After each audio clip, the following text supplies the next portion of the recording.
के रके झुम झुम पैरिहा दंतेवाड़ा सुनाए। छत्तीसगढ़ बन के माई कोठा मुसुर मुसुर मुस्काए। 16 जिला के भाग संवर गे, 16 जिला के भाग संवर गे, मिल के बदिनकानी। रायपुर बनिस राजधानी, रायपुर बनिस राजधानी।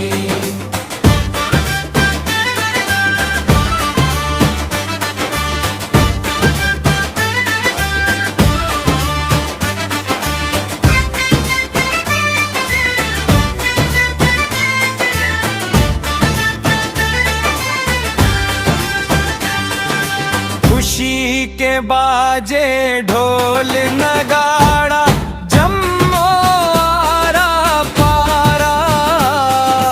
भाग संवर गे छत्तीसगढ़ के औ सबके आगे सियानी। मन के थिरकन लागला बतावव, मन के थिरकन लागला बतावव, डोकराला चढ़ गे जवानी। रायपुर बनिस राजधानी, रायपुर बनिस राजधानी।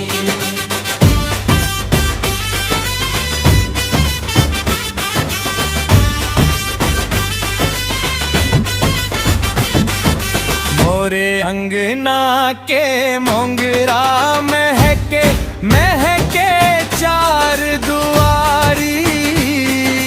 नजर नजर माँ झूले जैसे आए हबे देवारी। कवि मन के भाग संवर गे, कवि मन के भाग संवर गे, लिखत कविता कहानी। रायपुर बनिस राजधानी, रायपुर बनिस राजधानी।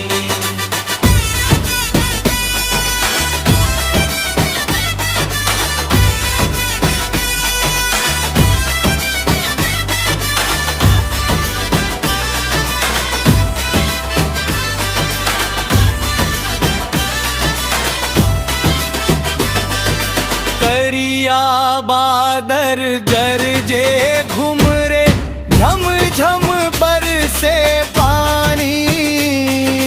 छत्तीसगढ़ के कमैहा बेटा